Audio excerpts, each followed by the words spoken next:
continue après avec Cagiva, et puis elle se termine dramatiquement en 87, avec l'accident des chevilles. Pour les auditeurs, tu peux dire un petit peu comment tu as vécu ça, toi, puisque nous on a vu les images, on les a revues récemment d'ailleurs.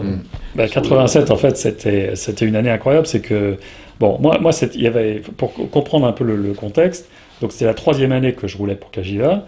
Et moi, quand j'avais commencé avec les frères Castiglione, on s'était tapé dans la main en disant, on donne 3 ans pour gagner la course, quoi. Donc c'était la 3e année. Donc moi, mon engagement moral, c'était, il faut que ce soit cette année, parce que sinon, voilà. Bon. Donc on est bien. Entre-temps, l'écurie s'est structurée. On a trouvé un sponsor tabac. On avait une super équipe. On avait tout ce qu'il fallait au niveau matériel et tout. Et puis en fait cette année-là, il y a pas mal d'événements, mais à partir d'Agadez, on a pris un coup sur la tête parce que au briefing, Verdois nous dit vous allez avoir une surprise et tout. Et nous, on comprenait pas très bien ce que c'était. Et en fait, je découvre au moment du briefing que l'organisation a décidé de mettre De Petry hors course. Parce qu'ils ont vu une photo dans Motojournal où il y a les 2 Cagiva, celle de Gualdi, celle de Picard et de Petry, qui ont le même numéro. Donc ils nous suspectent d'avoir changé de moto. Photo de la moi je suis pas au courant parce que ça s'est passé derrière et je comprends pas ce qui se passe. Et en fait, cette année on avait des problèmes de boîte et De Petry avait eu un problème de boîte et donc ils en vont. De moto, on va dire. Voilà. Suspicion. Allez. Donc, mais tout ça, c'est le briefing du matin, lendemain du jour de repos, juste avant de partir. Donc moi, je suis un peu obligé d'aller au départ et je les abandonne. Les deux autres. Et puis donc Gilles prend le départ derrière, mais De Petry mis hors course et pas de possible de faire réclamation, machin, et ça s'arrête là. Et donc moi, je suis vert parce que du coup, moi qui pensais que la dernière partie de la course allait bien se passer parce qu'on avait 2 motos, tous les 3, ça se présentait plutôt bien. Et on rejoint Gao. À Gao, on arrive, moi malade, j'avais des intestins Tourista, donc je passe une nuit épouvantable. Et le lendemain matin, je me lève, ayant pas dormi de la nuit. Je mets mon casque, je vais au départ et je garde mes lunettes et mon casque parce que je discute pas avec les autres pour pas leur montrer que et les autres c'est neveu et consort parce que c'était le rival, quoi. Et on prend le départ de la spéciale. Et cette spéciale là, on avait un briefing très très poussé par René Medge qui nous avait dit c'est la route des puits, faites bien attention, suivez les indications du roadbook, faut que vous allez de puits en puits.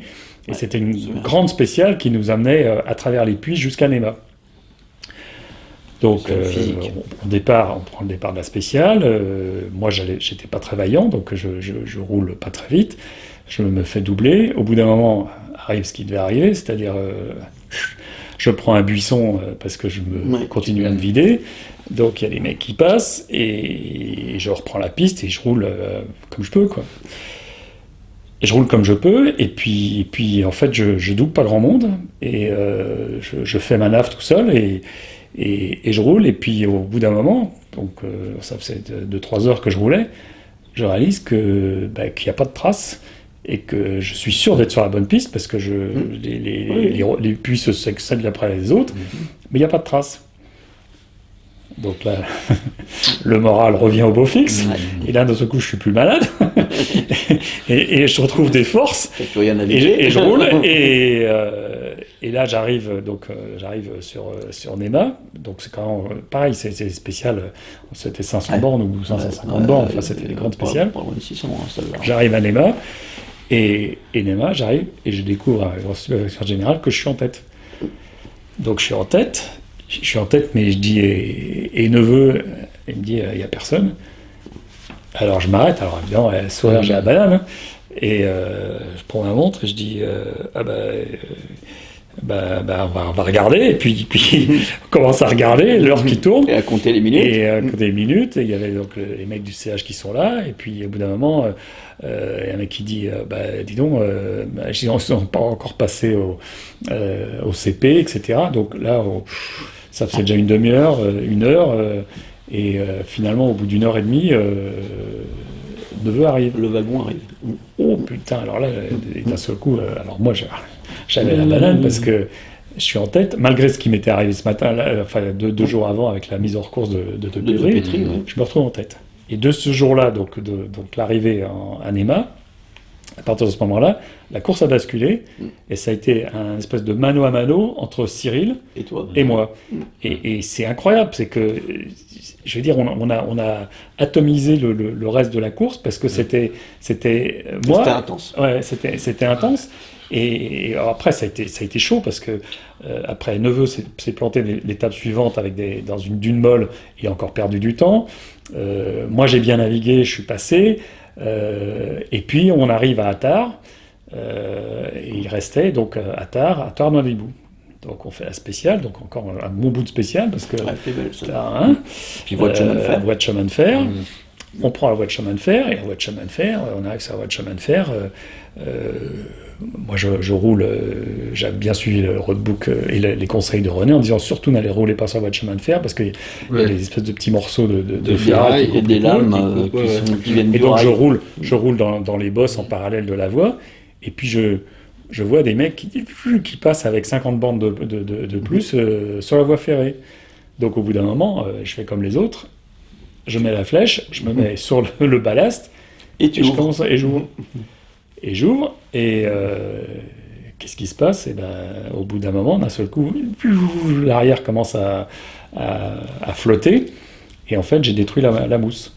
C'est-à-dire que le bib mousse que j'avais, et bon, à l'époque, on avait déjà les bib mousse, mais il y avait quand même une limite en température. Et le mien dégage. Fondu. Donc fondu, obligé de s'arrêter, machin, vider le pneu de la mousse en se cramant bien les doigts, remettre une chambre à air, regonfler et repartir. Donc c'est minimum, c'est une demi-heure, parce que c'est surtout sur la pas moins. Grosse moto. Donc je regonfle, je repars. Donc là je prends un coup au moral. Mais enfin j'ai une heure et demie d'avance sur Neveu, donc je suis pas trop inquiet. Mais quand même, je repars en roulant, et au bout de un quart d'heure, paf, crevé à nouveau. Donc là je me dis putain, c'est quand même manque de chance, enfin c'est pas possible, je suis sur le ballast, je roule bien, et je pensais que c'était les fameux copeaux de métal. Donc je m'arrête, je démonte ma roue, je change ma chambre à air une deuxième fois.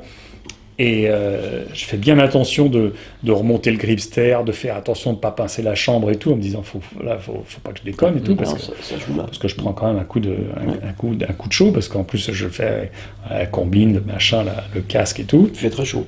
Et je repars, et donc là, sans aller trop vite, en me disant putain qu'est-ce qui se passe, et je recrève une troisième fois. Oh putain, non, je dis c'est pas possible.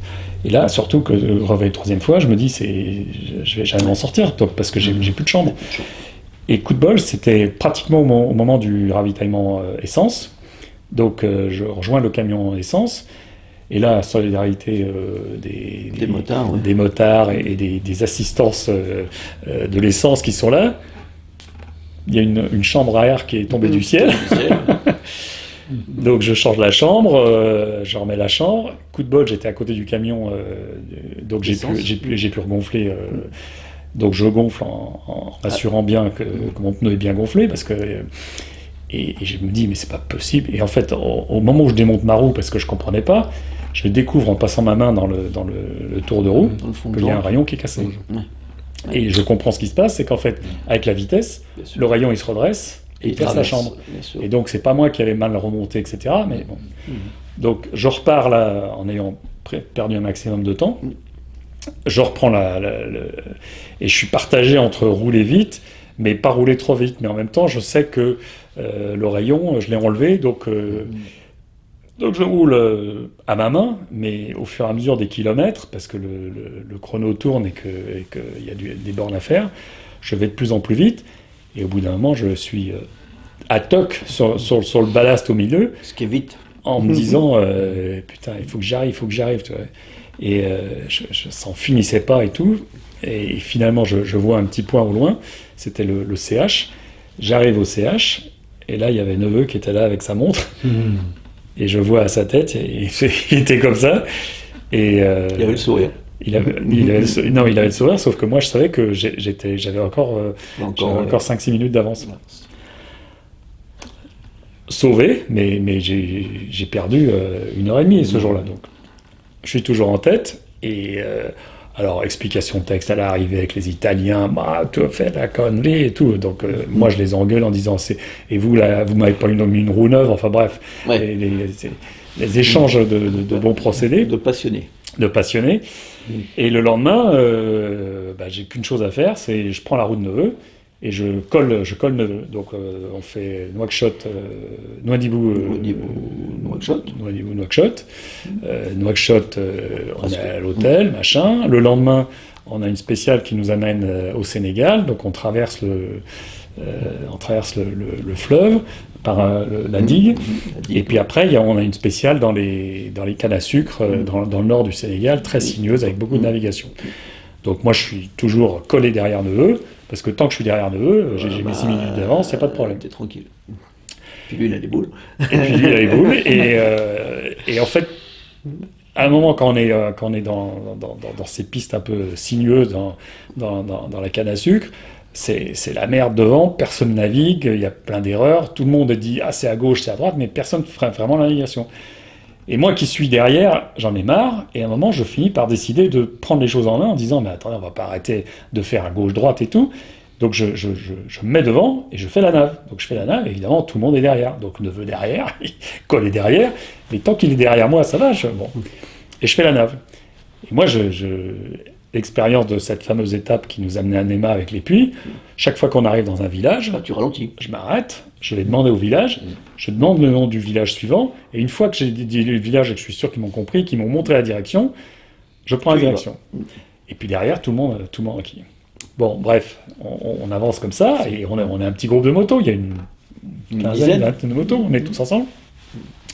Et on arrive dans un village, à 25 km de l'arrivée, et il y a une éolienne. Donc l'éolienne, on l'a marquée au roadbook, donc elle est claire. Ah ouais. Mais moi, quand même prudent, je vais quand même demander aux villageois le nom du village suivant, et j'attends qu'ils me disent bien, qu'ils me montrent la direction, la bonne sortie du village, etc. Donc je suis en train de discuter avec eux, et je vois toute la bande Neveu et compagnie qui sont derrière. Qui t'attendent pas. Et quand ils continuent. Tu te merdes. Je fais un peu la gueule, mais en même temps, je change pas. Je dis, moi, je me suis arrêté, je m'arrête à chaque fois, donc je vois pas pourquoi je vais pas commencer. Change pas de méthode. Donc une fois qu'ils sont partis, et que le mec m'a bien donné l'indication, je reprends la piste. Petite piste, les pistes faites par les plateaux, par les taxis-brousses, donc un peu sinueux comme ça, et puis évidemment, en moto, tu sautes d'une ornière à l'autre, un coup à gauche, un coup à droite. Puis à un moment, ça tourne, tu vois, il y a un peu une bosse, ça tourne à droite, donc je sors un peu large, il y a des buissons sur la gauche avec des petits arbustes, je baisse la tête, je passe entre les arbres, un peu hors piste, quoi, mais léger. Il y a des herbes hautes comme ça, de chaque côté, sauf que je me baisse pour éviter une branche, et là, douleur fulgurante, la moto continue tout droit, et moi, je suis par terre, sur les fesses. Et je ne comprends pas très bien ce qui se passe, parce que je ne comprends pas, mais en fait, ce que je découvre après, c'est que j'ai tapé des souches, et les souches, elles sont là parce qu'ils coupent les arbres à la machette, et ils laissent des souches qui font 30 ou 40 cm comme ça. Donc, quand je suis passé, la moto est passée, mais tout ce qui dépasse de la moto, ça s'est arrêté. Et ce qui passe, c'est les deux chevilles. Les deux chevilles ont fait rideau. M'ont arrêté, et la moto a continué. Je suis par terre avec une douleur fulgurante dans les jambes, je comprends pas ce qui s'est passé, ce qui m'est arrivé, sauf que j'ai vraiment très très mal aux jambes. Une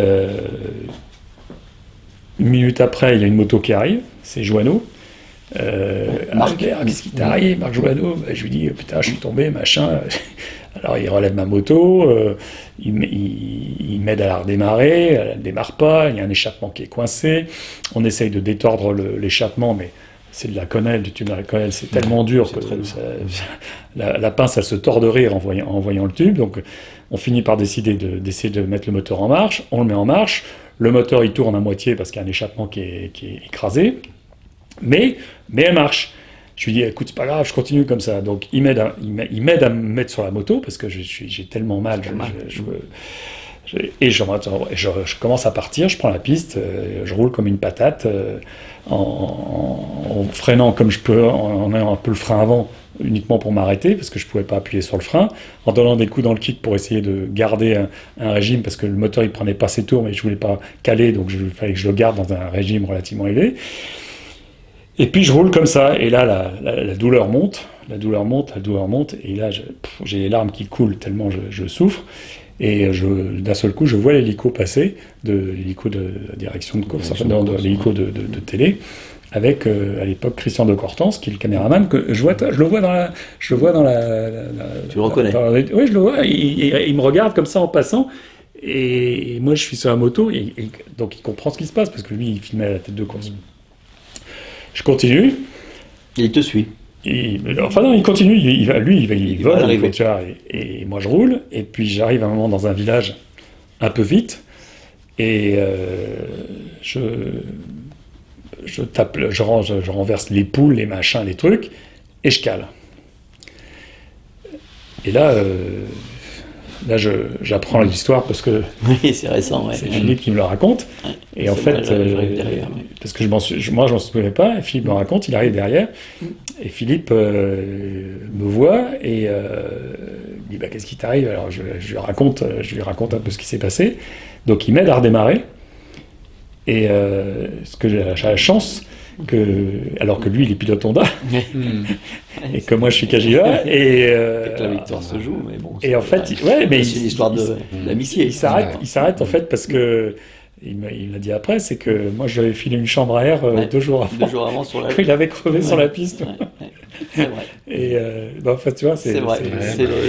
Bref, c'est le destin. Et je lui dis mais putain, il est arrivé, il me dit ouais tu y es presque, vas-y. Donc je repars comme je peux, et je franchis l'arrivée. Donc neveu est là, évidemment, il regarde sa montre, sauf que bon, j'ai encore 3-4 minutes d'avance, et je m'arrête écroulé sur la moto. Évidemment, personne n'est au courant, personne ne comprend ce qui se passe, parce que je suis sur ma moto, mais je descends pas. Et là, donc, les gens s'approchent et tout. Ils m'aident à descendre, je hurle, parce qu'évidemment, c'est Boudou qui m'attrape le pied pour m'enlever de la moto, sauf qu'il ne sait pas que j'ai les cheveux. Que c'est cassé, bien sûr. Et là, je tombe par terre et tout, de douleur, on m'enlève mon casque, et voilà, c'est quand ce que vous connaissez. C'est les images. Et je dis, j'arrête. Humanisé, ça a rendu humain, si tu veux, les pilotes, les espèces de robots sur des machines. Et là, vous êtes venus tous humains. C'est des hommes, ils peuvent se casser, avoir mal. Sur le moment, je l'ai mal vécu. Je l'ai mal vécu au sens parce que bon, je perdais la course. Compétition. Pour moi, c'était, je l'ai mal vécu parce que j'étais abattu, triste. J'avais pas réussi mon pari vis-à-vis de Cagiva et tout. Enfin, quand je vois après le retentissement que ça a eu, c'est quand même complètement incroyable. Et même aujourd'hui, je veux dire, encore aujourd'hui, c'est incroyable. Ça a marqué les gens et tout. Ça a été. Chaque fois que je te crois, j'entends les gens, ils reviennent là-dessus. Et donc, ça fait tourner une page. Alors, ça a été tourner une page parce que j'ai dit j'arrête la moto. Et la chance que j'ai eue, c'est que j'ai eu la force de résister à tenir ma déclaration, c'est-à-dire à ne pas craquer.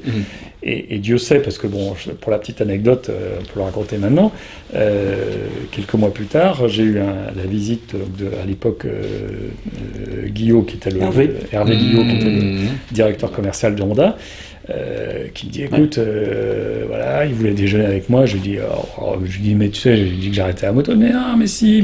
Bon, on avait un copain commun, mais il y a attends, il y a machin qui sera là et tout. Bon, on fait un excellent déjeuner dans le bois de Boulogne, au pavillon Dauphine. Et voilà, on discute de choses et d'autres, parce que bon, il était sympa, je veux dire, c'était sympa comme discussion. Et puis, d'un seul coup, il me lâche le morceau, il me dit, écoute, l'année prochaine, on va faire la Dream Team. J'ai commencé la Dream Team. Il me dit, si on va faire la Dream Team, on va faire une Dream Team Honda avec les vainqueurs du Dakar. Il y en a 3, il y a toi, Neveu et Raillé. Je lui dis, non mais t'es pas sérieux? Si, mais je lui dis, mais je t'ai dit que j'arrêtais la moto. Non, mais réfléchis. Et là, il a quand même la phrase qui tue. Je lui dis, mais attends, c'est pas possible. Il me dit, écoute, c'est pas une histoire d'argent. On va faire la Dream Team. Je lui dis, mais pas une histoire d'argent. Il me dit, écoute, fais-nous une proposition, il n'y a pas de problème. Surtout que la moto. Donc c'est quand même, ouais. La moto, c'était la Honda bicylindre. Donc, la NXR, j'avais vu que je savais qu'elle marchait, quoi. C'était la moto qui gagnait, quoi. Et putain, je rentre quand même un peu perturbé parce que je passe la nuit avec ça. Je me dis, c'est pas possible. Attends. Mais en même temps, j'avais pas de contrat, moi, parce que j'avais donc décidé d'arrêter la moto. Et j'avais rien. Je veux dire, j'avais rien pour la suite. J'avais commencé à faire le tour pour pouvoir rouler en voiture. Et les portes s'étaient fermées, il n'y avait pas un mec qui m'avait dit si, bien sûr, on a une voiture pour toi, on va te donner un volant. Quoi. C'est un autre donc j'avais carrément zéro proposition pour l'année suivante. Et donc la nuit passe, et le lendemain, putain, je me dis, bon allez. Donc j'appelle Hervé, et je lui dis c'est ok, et à l'époque, je me souviens, je lui demande 3 fois ce que j'avais vu chez Cagiva. Qui était quand même énorme, je veux dire, parce que c'était, tu vois, je me dis, c'est pas possible. Tu vois. Il va dire non. Donc il me dit bon bah écoute, je le note, j'en parle au japonais et je te tiens au courant. Je raccroche là-dessus et puis tu vois j'étais soulagé mais en même temps j'avais quelque chose, tu vois, dans la journée je me dis putain tu peux pas refaire le Dakar simplement pour du pognon, quoi, je veux dire, parce que c'était quand même, tu vois, c'était ça, j'avais craqué en me disant parce qu'il y avait un gros chèque, quoi.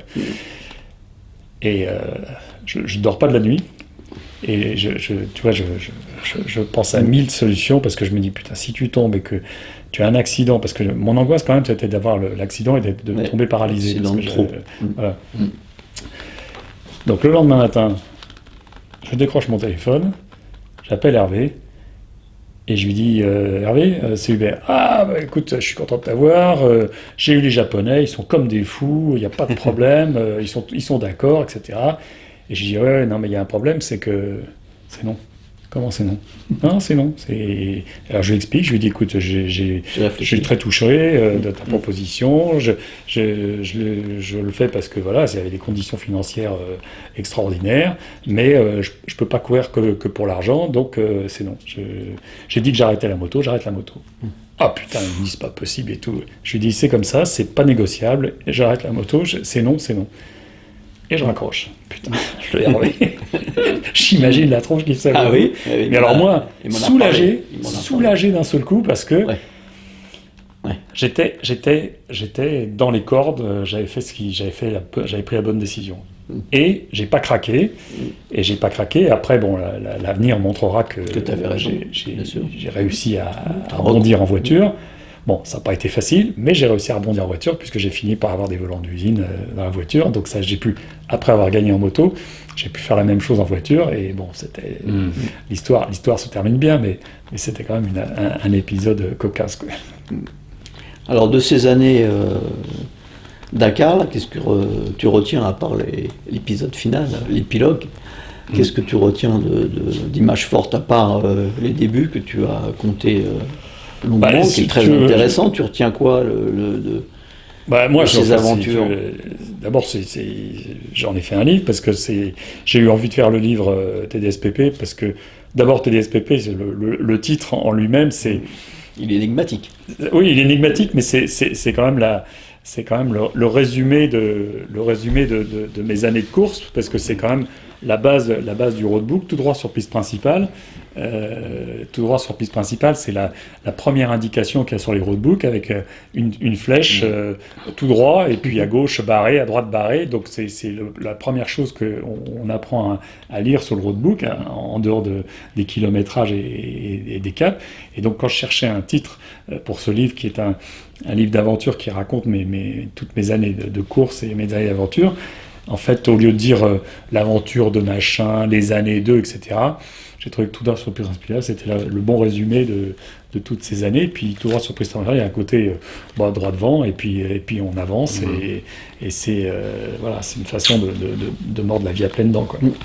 Donc j'ai eu la chance de vivre ces premiers Dakar, mais on a eu beaucoup de chance de vivre une époque extraordinaire, parce qu'entre les années 80 et 90, tout était possible. Je veux dire, j'ai fait plein de trucs, j'ai fait du LM, j'ai fait de la moto, j'ai fait de l'avion.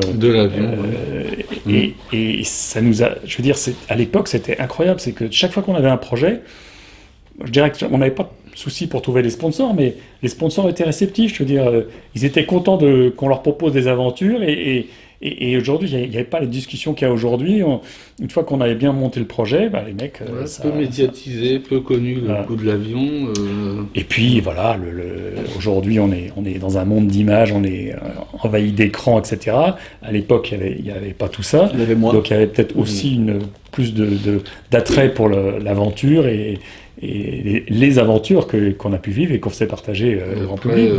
Organisateur. Alors après ça a été une autre époque, c'est que donc j'ai eu des années un peu compliquées avant d'arriver à percer dans la voiture, mais j'ai fini par percer puisque j'ai gagné Paris-Le Cap en 92.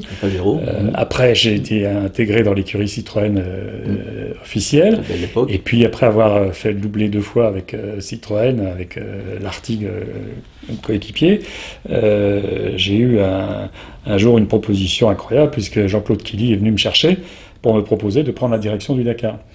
Alors moi, ça m'est un peu tombé du ciel, parce que jamais j'avais imaginé, je veux dire qu'entre le jour la première fois où je suis parti au Dakar comme concurrent, je m'étais jamais dit dans la tête qu'un jour j'organiserais cette course ou que je serais de l'autre côté de la barrière.